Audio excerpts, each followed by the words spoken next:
you going back to in a new capacity? No, you're done. Chris Pine called it in 2023. He said the franchise felt cursed, the system was broken, and said he didn't have the energy to fight it anymore. Starfleet Academy just finished its first season with a 43% audience score and couldn't crack the Nielsen top 10 for its first 2 weeks. Let's put the Starfleet Academy situation on the table and look at it clearly, because the gap between what Paramount is saying and what the audience is actually doing is one of the most revealing things in modern franchise television. The show premiered on January 15th, 2026 on Paramount+.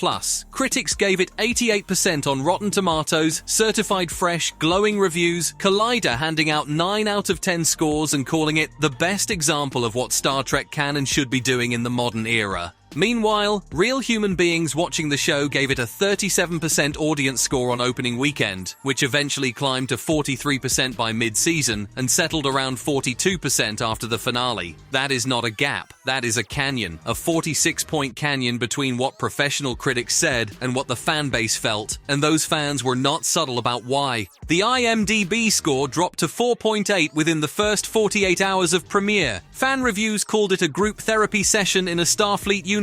One viewer put it with surgical precision. The show mistakes volume for depth, delivers blunt issue of the week messaging instead of moral complexity, and features characters who feel like modern archetypes dropped into a Starfleet costume party. And that's not even the most damaging part. The most damaging part is the streaming performance. After the season finale aired on March 12th, Starfleet Academy was not in the top 10 most streamed shows on Paramount Plus that day. On the global chart, it squeaked in at number 10, and for its first 2 weeks on air, it missed Nielsen's weekly top 10 entirely. When a Star Trek show on a Star Trek platform in Star Trek's 60th anniversary year can't crack the top 10 on its own streaming service, you have a problem that an 88% critics score cannot paper over. And the person who explained exactly why this was always going to happen, he did it 3 years ago, and Paramount didn't listen to a single word. In early 2023, Chris Pine sat down with Esquire magazine for a cover story, and what he said about Star Trek in that interview was not vague or diplomatic.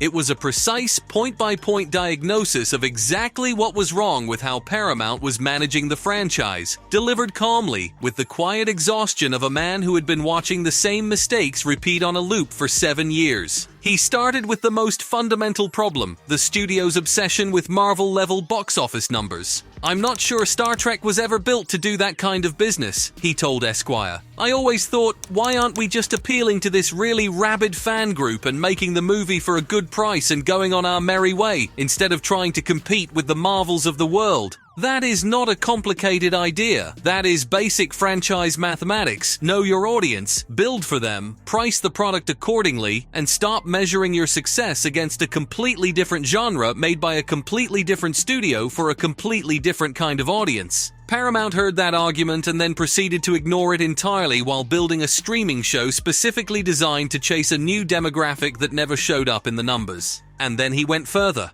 When asked about the state of Star Trek 4, Pine was unsparing about what it felt like to be the lead actor in a franchise where he was consistently the last person informed about anything. "In Star Trek land," he said, "the actors are usually the last people to find out anything. I know costume designers that have read scripts before the actors." Let that image sit with you for a moment. Chris Pine, Captain Kirk, finding out about a 4th Star Trek film the same way you did, through industry announcements and reporter questions at press junkets for unrelated movies. "I would say it's frustrating," he continued. "It doesn't really foster the greatest sense of partnership, but it's how it's always been. I love the character, I love the people, I love the franchise. But to try to change the system in which things are created, I just can't do it. I don't have the energy." That last line is important. That's not anger. That's not resentment.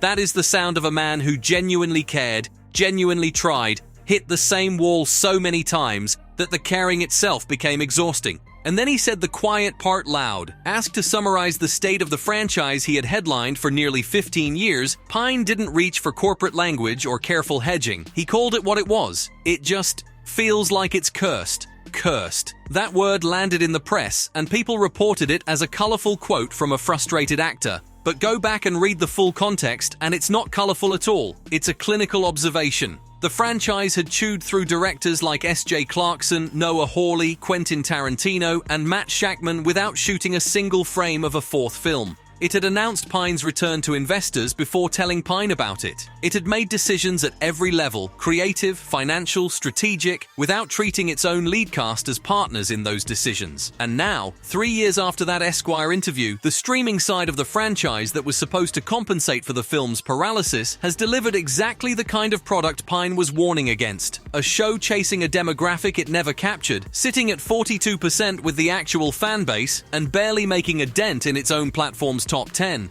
Pine wasn't complaining. He was reading the blueprint, and Paramount filed it in the bin. Here's the thing about the Starfleet Academy numbers that nobody at Paramount wants to say out loud.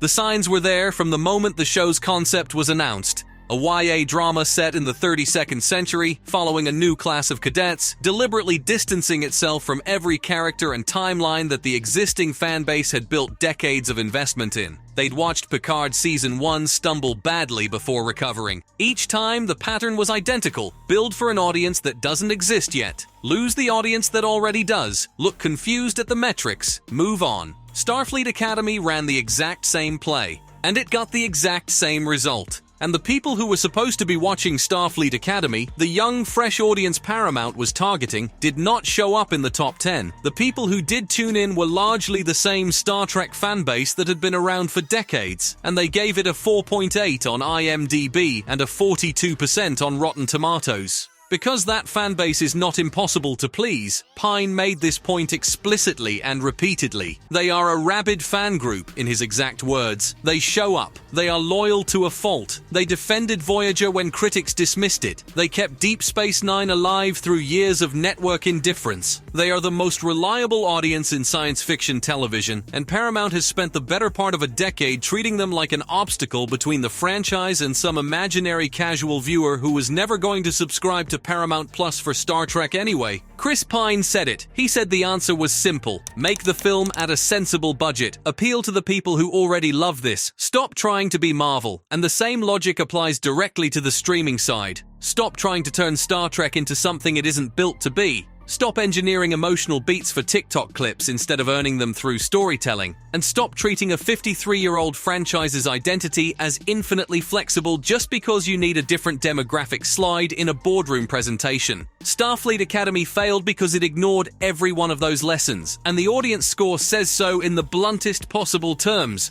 Pine saw it coming long before anyone else admitted it. He called it out, publicly and repeatedly, trying to course-correct a machine that refused to listen. Over time, the fight drained him. The effort faded.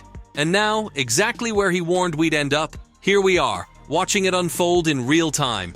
Here's what the Starfleet Academy failure actually is, in the clearest possible terms. It is not just a show that underperformed. It is a live demonstration of every single thing Chris Pine warned Paramount about in that 2023 Esquire interview, rendered in real time, in front of the entire internet, with the numbers attached. He said the franchise was trying to compete with Marvel instead of serving its own audience.